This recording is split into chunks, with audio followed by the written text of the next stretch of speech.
본격적으로 본 세션을 시작하려고 합니다. 자, 2024 국방안전심포지엄 2부에서는 정예선진 강군, 국방과 안전문화라는 대주제로 발표 및 토론이 있겠습니다. 먼저 시작에 앞서 오늘 세션의 주제를 간략하게 소개해 드리도록 하겠습니다. 세션은 크게 두 가지 세션으로 첫 번째 세션에서는 국방 분야 중대재해법 적용 관련 논의의 주제로 발표 및 토론이 있겠고, 두 번째 세션에서는 군 안전문화 확산을 위한 제언의 주제로 발표 및 토론이 있겠습니다.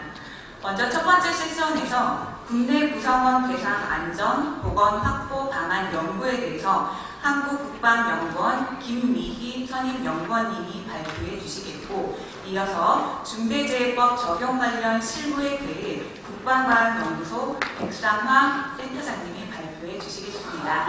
발표에 이어 토론이 진행되겠는데요. 순천향대학교 장석헌 교수님을 자장으로 한국산업안전공단 이상혁 변호사님, 법무법인 대류가주 이창욱 변호사님의 첫 번째 세션에 대한 토론이 있겠습니다. 자, 그럼 이제 첫 번째 세션 자장님이신 장석헌 교수님을 앞으로 모시겠습니다. 큰 박수 부탁드립니다.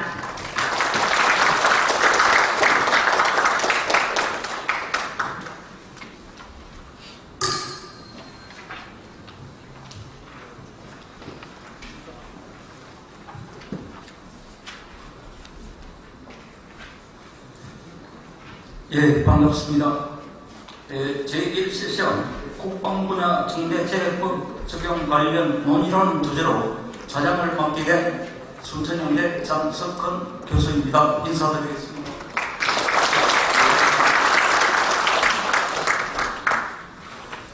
예, 잘 아시다시피 세월호 사고 이후에 거의 10년이 지났습니다만 우리 사회의 안전에 관한 관심이 높아지고 있습니다. 이 안전이라고 하는 것은 국민의 생명, 신체, 재산을 보호하는 개념이라고 볼 수가 있고, 또 영어로 하자면 두 가지로 사용되고 있는데, 하나는 잘 아시는 바와 같이 세이프티라는 용어가 사용되고 있고, 또 하나는 시큐리티라는 용어도 사용되고 있습니다. 그런데 세이프티와 시큐리티의 차이점이라고 하면, 세이프티라고 하는 것은 유형적 물리적인 공격을 말하는 것이고, 시큐리티라고 하는 것은 주로 위협적인 상황을 말하는 것이라고 볼 수가 있겠습니다. 따라서 이걸 통합해서 우리나라의 경우에 있어서는 주로 Safety and Security라는 용어로 안전이라는 개념을 사용하고 있다고 볼 수가 있겠습니다. 또 안전이라고 하는 것은 여러 가지 관점에 따라서 분류를 할 수가 있습니다. 사람에 따라서 아동 안전, 여성 안전, 노인 안전으로 분류할 수가 있고, 또 장소에 따라서 학교 안전, 산업 안전 또는 국방 안전 등으로 분류를 할 수가 있겠습니다. 특히 국방 안전과 관련해서 주로 산업안전보건법이라든지 중대재해처벌법 등이 시행되고 있습니다. 특히 이 중대재해처벌법에서는 국방 분야에서도 이 법이 적용이 되고 있는데, 이것을 예외로 할 수 없는가 하는 것이 주로 오늘의 논의의 초점이 된다고 볼 수가 있겠습니다. 그러면 제1세션 발표자를 먼저 소개해 드리도록 하겠습니다. 먼저 국내 구성원 대상 안전보건 확보 방안 연구라는 주제로 발표하실 한국국방연구원의 김미희 선임연구원을 소개해 드리도록 하겠습니다.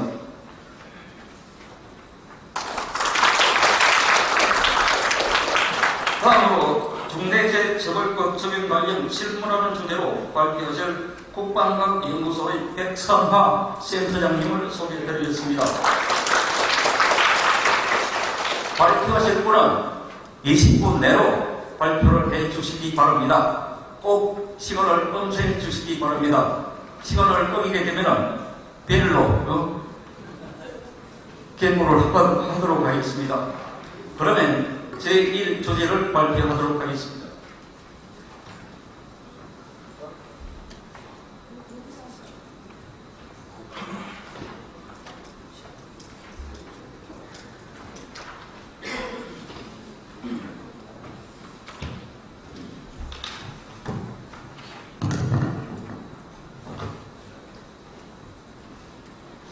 안녕하세요. 발표를 하게 된 한국국방연구원 김미희라고 합니다.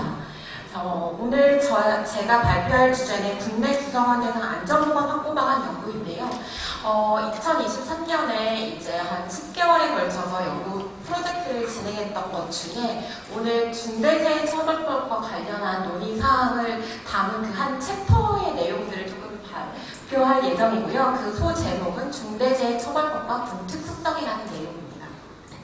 그래서 오늘 제가 발표한 내용은 그러니까 중대재해처벌법을 국방 분야에 적용할 때 있어서 고려해야 될 사항들은 무엇인지, 그리고 해외 다른 나라에서는 어떤 식으로 이러한 산업안전보건과 관련한 내용들을 국방 분야에 적용하고 있는지를 이렇게 사례 중심으로 살펴볼 예정입니다. 네, 목차는 이 다음과 같고요. 먼저 중대재해처벌법의 시행과 관련한 내용들을 좀 먼저 살펴보도록 하겠습니다. 먼저 입법 배경을 보시면요. 산업안전보건법에 한계를 두고 있습니다. 항상 그 근로자 사상에 대해서 처벌 수준이 미미했던 점, 그리고 고위 경영진에 대한 처벌이 이루어지지 않는 점 등을 이렇게 지적되고 있었고, 이를 보완하기 위해서 이제 중대재해처벌법이 탄생했다고 볼 수도 있는데요. 이뿐만이 아니라 산업 현장에서의 위험의 외주화 이슈 역시 그 중요한 입법 배경 중에 하나고요. 뿐만 아니라 가습기 세균 살균제 사건이거나 아니면 세월호 사건과 같은 시민재해로 인한 사망사고 발생 역시 이에 대한 책임자 처벌에 대한 입법 요구가 증가하면서 중대재해처벌법이 탄생하게 되었는데요. 중대재해처벌법의 입법 목적은 다음과 같습니다. 즉, 사업주와 경영책임자, 법인 등을 처벌함으로써 근로자를 포함한 종사자와 일반 시민의 안전권을 확보하고, 그리고 기업의 조직문화 또는 안전관리 시스템의 미비로 인해 일어나는 중대재해 사고를 사전에 방지하는 목적으로 하고 있습니다. 다음입니다. 입법 과정을 좀 살펴볼게요. 입법 과정은 2017년 이렇게 입법 발의안부터 시작을 해서 결국 2021년 총 6차례의 심의 끝에 본회의를 통과했고요.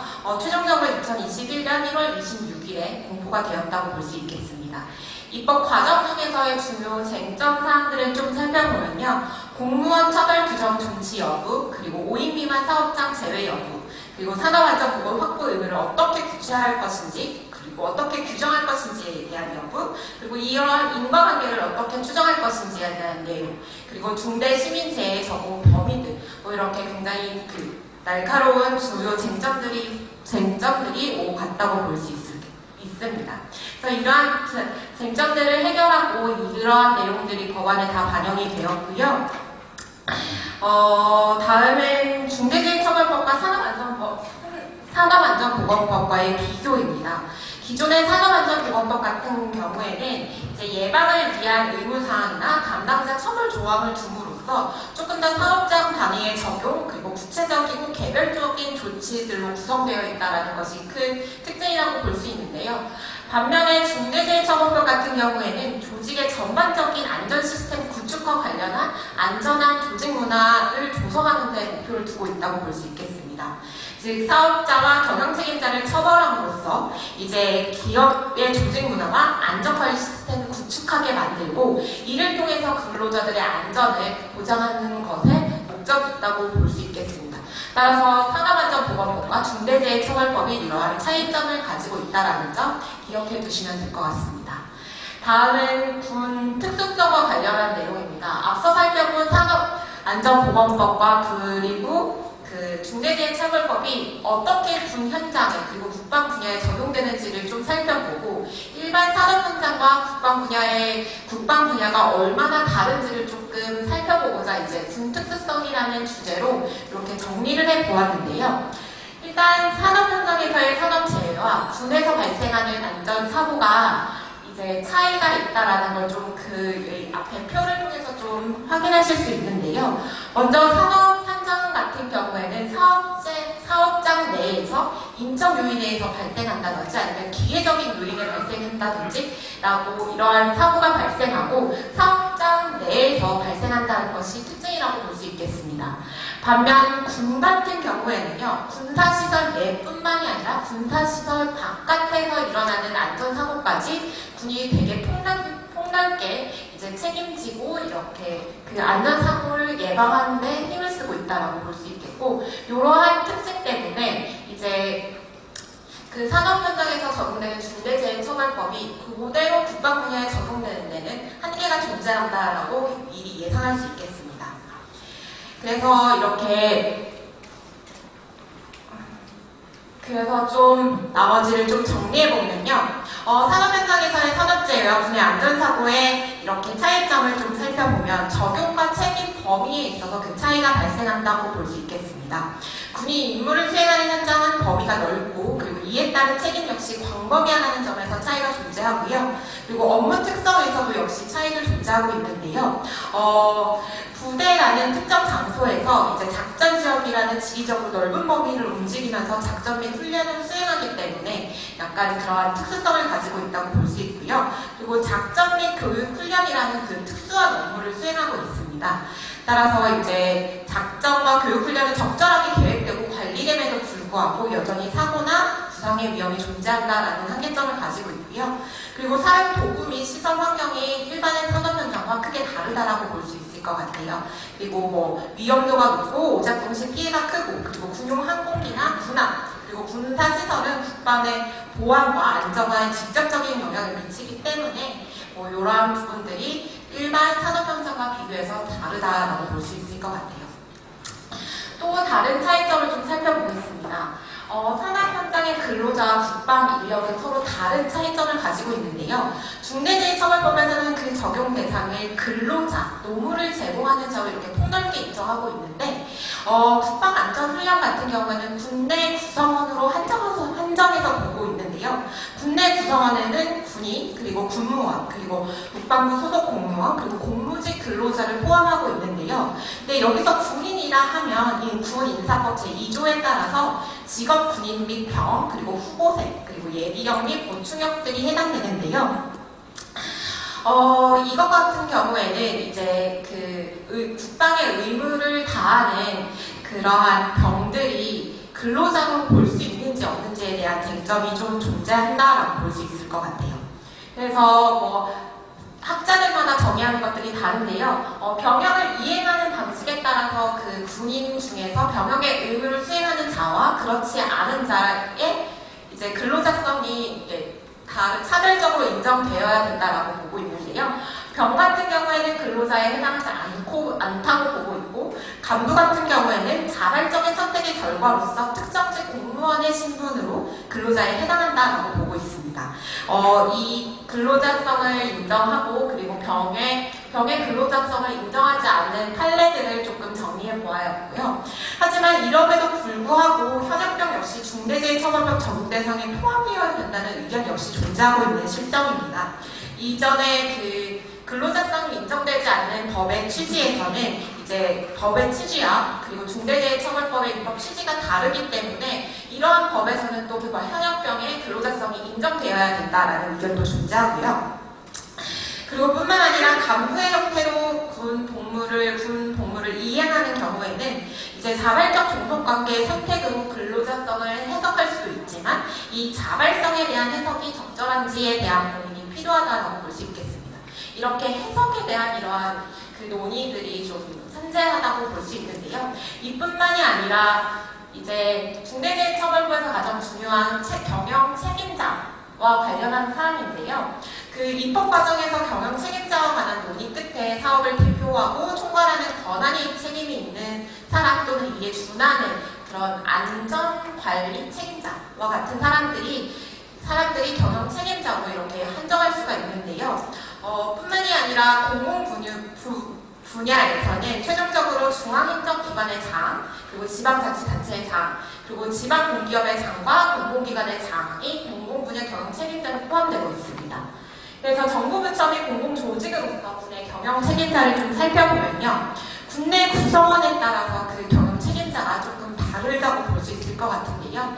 군인 같은 경우에는 이제 기관장 또는 참모총장이 될 수 있고요. 군무원도 마찬가지고, 그래서 국방부 소속 공무원 같은 경우에는 기관장, 그리고 공무직 근로자 같은 경우는 기관장 또는 해병대 사령부가 될 수 있습니다.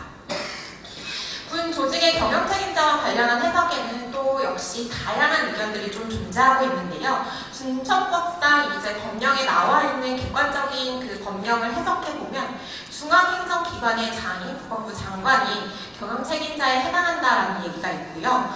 그리고 각 군을 포함할 경우 이제 다른 정부 부처와 비교했을 때 조직 규모가 방대해지고 책임 범위 역시 강범위하기 때문에 경영 책임자 1인으로 한정할 경우 비효율이 발생한다라고 예상을 할 수 있을 것 같은데요. 하지만 이와 같은 것 역시 법에 명시화, 규정화되어 있지 않기 때문에 혼란을 야기할 수 있습니다.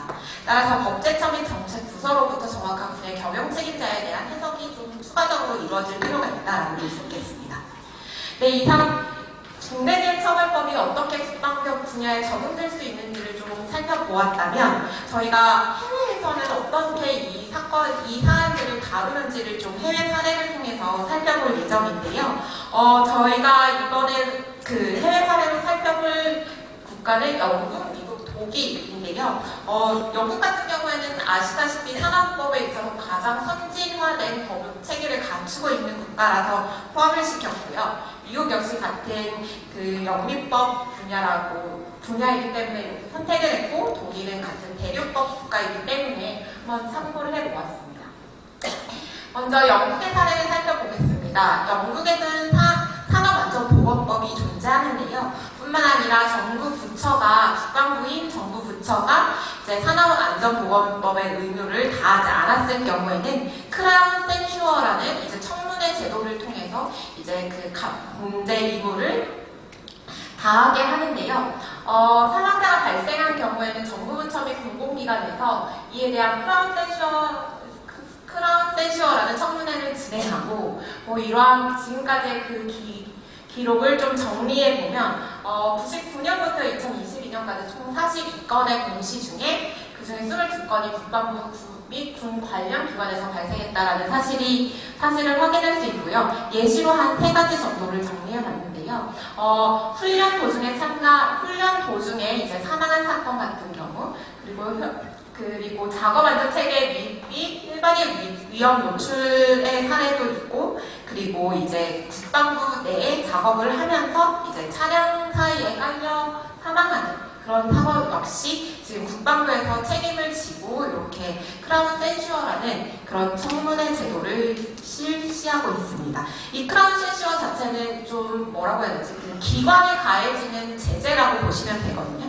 그래서 이러한 사실들을 좀 기억해 두시면 될 것 같고요. 하지만 기관이 처벌받는 것과 별개로 이제 그 안전 관리를 제대로 하지 못했던 안전 관리자에 대한 따로 형사법적인 책임을 다한다라고 볼 수 있을 것 같은데요. 기관이 제재하는 크라운 센슈어 이외에도 담당자 형사처벌 사례가 있어서 정리해 보았습니다. 그래서 사건의 사실을 좀 살펴보면 생도가 훈련 도중에 뒤집힌 선체 아래서 갇혀 사망한 사건의 경우 담당자인 그 훈련 소령이 이제 그 유죄가 인정되었다라는 유죄가 인정되었다라는 사례를 좀 살펴볼 수 있을 것 같고요. 영국 사례에서 그 집행기구에 대해서 집행기구가 말하는 이제 어떠한 경우에 제재를 하는지에 대한 사례를 좀 설명해 보았고요. 좀 간단하게 좀 살펴보면 예측 가능한 위험을 사전에 고려하지 않은 안일한 태도, 그리고 교육평가 대상자의 경험에 적합하지 않은 교육, 그리고 불충분한 준비, 그리고 수면 부족, 열, 스트레스, 피로 등 더 폭넓은 환경을 고려하지 않은 예방 조치 등이 발생했을 때 군에도 역시 크라운 센슈어라는 제재를 발동한다라는 사실을 좀 알고 계시면 될 것 같습니다. 영국에는 그리고 산업안전보건법 말고도 기업과실시설 및 기업살인법과 관련한 법 체제를 좀 두고 있는데요. 이 법 역시 군 적용을 하고 있다라고 보시면 될 것 같고요. 모든 조직에 적용이 되지만 특정 활동, 그러니까 군사 활동의 적용 및 제외 사항을 별도로 두고 있습니다. 그래서 작전을 준비하거나 직접 지원하기 위해 수행하는 활동, 그리고 작전과 관련 활동, 그리고 특수부대원이 수행하는 활동 등을 예외로 두고 있습니다. 그래서 종합해보면 국방부 및 각군이라는 특정 조직의 법 적용 예외를 두진 않지만 이들이 수행하는 업무 중 군사활동에 대해서는 법 적용 예외를 명시하고 있는 것으로 확인했습니다. 다음은 미국 사례입니다. 미국은 연방법부터 시작해서 시행령, 행정명령, 등을 통해서 이제 연방기관에서의 그 산업안전보건 의무를 다하게 하고 있는데요. 여기 가장 눈여겨보실 부분들은 행정명령 부분인데요. 행정명령에서는 뭐 국가기관, 연방정부 역시 산업안전보건법을 준수해야 된다라는 의무를 규정하고 있는데, 다만 이 규정 의무에서 군인을 제외한다라는 의무가 있었고요. 그리고 시행령에서 더 나아가 시행령에서는 이제 모든 기관에 적용되지만 특수한 군인 및 군사 장비 그리고 시스템 및 작전 상황에는 예외를 준다라고 명시를 하고 있습니다. 그리고 또한 미국의 산업법이 국방부 및 각군 그리고 군인 및 군무원에 적용되는지 여부에 대해서도 좀 살펴봤는데요. 연방기관은 민간 부분의 고용자 동일한 안전보건을 기준을 준수하고요. 집행기관 같은 경우에는 연방기관에 대해서 집행을 통지하는, 그러니까 크라우센슈어와 비슷한 이렇게 노티스라는 제도를 통해서 제재를 가하지만 벌금은 부과할 수 없다라는 그런 특징을 가지고 있고요. 앞서 설명드렸다시피 군인은 적용이 제외가 되고, 그리고 군무원들은 군사적으로 보유하지 않은 장비, 시스템 및 운영 작업을 수행할 때 산업법 적용을 받는다라고 볼 수 있겠습니다. 제가 가지고 온 사례는요, 동일한 장소에서 동일한 사건이 발생을 했는데 그 신분에 따라서 이제 처벌이 되는지 안 되는지가 조금 갈리는데요.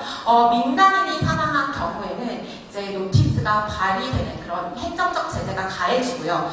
하지만 여기에서 동일한 장소에서 군인이 사망한 경우 같은 경우에는 별도로 행정적 제재가 가해지지 않고 뿐만이 아니라 이제 군 내 법원에서 알아서 이러한 그 사법적인 절차를 진행되도록 보고 있습니다. 다음은 독일 사례인데요. 독일 사례 같은 경우에는 군인 역시 취업자라고 보고 있고 국방시설이나 이런 것들도 역시 다 공적 시설이라고 해서 다 모두 산업법에 포함된다라고 볼 수 있을 것 같아요. 근데 전면적으로 적용되지만 이 법 안에서 유보 규정을 두고 있는데요. 공공업무 중 일정 업무 수행 중 불가피한 경우 그리고 연방수사 및 연방부처는 이 법의 규정 또는 일부를 적용하지 않는다라는 유보 규정을 두고 있음으로써 이제 조금 더 유연하게 법을 적용한다라고 볼 수 있을 것 같습니다. 뿐만 아니라 연방 국방부에서 별도로 그러니까 군인의 안전보건을 위한 그런 내용들을 좀 추가적으로 적용되고 있는데요. 산업법 적용 예외가 허용되는 경우는 좀 살펴보시면 될 것 같습니다. 그리고 유럽연합 지침에서도 역시 국방 분야에 있어서 이렇게 군인에 대한 안전보건 의무를 다하지만 피치 못할 경우에 대해서 이렇게 제외를 하도록 하고 있고요. 종합해 보면 이제 영국과 미국, 독일 그리고 군인 그리고 군사 시설 적용 여부에 대해서 이렇게 딱 정리를 해보면 영국 같은 경우에는 군사 활동에 있어서 제외를 두고 있고 미국 같은 경우에는 신분, 활동, 시설 모두에 대해서 적용 제외를 인정하고 있고 독일 같은 경우에는 활동에 대해서 적용 제외를 둔다라는 사실을 알고 있을 수 있을 것 같고요. 이렇게 각 군마다 군 예외 조항을 좀 분석해 보았습니다. 그래서 살펴보시면 될 것 같고요. 저희는 입법적 개선 방안을 조금 도출했습니다. 기존의 신분, 그리고 활동, 그리고 시설과 관련한 내용들을 이제 우리 법에 적용했을 때 어떤 식으로 달라질 수 있을까를 좀 확인해 봤는데요. 신분 제외 조항을 좀 살펴보면 적용 대상에서 직업 군인을 제외하는 것을 좀 의미하는데요. 근데 우리나라 같은 경우에는 군인은 특정직 공무원으로서 이제 경찰이나 소방과 유사한 특성을 가지고 있기 때문에 이러한 단독으로 제외를 요청할 경우 이제 형평성 이슈가 발생할 수 있기 때문에 사회적 수용성이 조금 낮을 거라고 연구진에서는 예측을 하였고, 다음은 군사 활동과 관련한 사항입니다. 그래서 영국, 미국, 독일 모두가 활동을 기반으로 한 적용 예외 조항을 마련해 두고 있고요. 그리고 군 본연의 특수성이 가장 강조되는 영역이 아닌가 해서 저희 역시 그리고 타 직업군 간의 형평성 그리고 사회적 수용도를 모두 만족시킬 것 같다라는 생각이 들어서 일단 저희는 군사활동을 가장 유력한 법 적용 예외 조항으로 두고 있고요. 그 다음에 군사시설 제외 조항 같은 경우에는 법률에서 정하는 군사시설의 종류입니다. 여기서 A부터 E까지 해당하는 것들이 군의 특수성에 가는 시설이라고 볼 수 있는데요.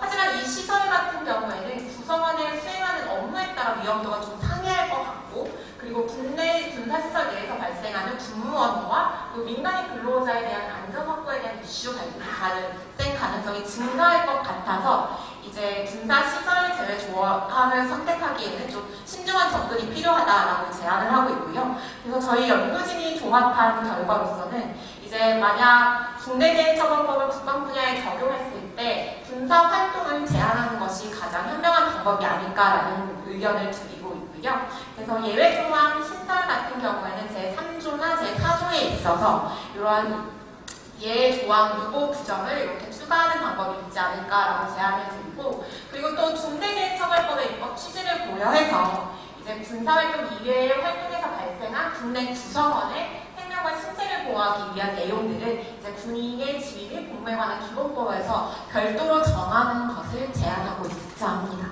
네, 이상 발표 마치도록 하겠습니다.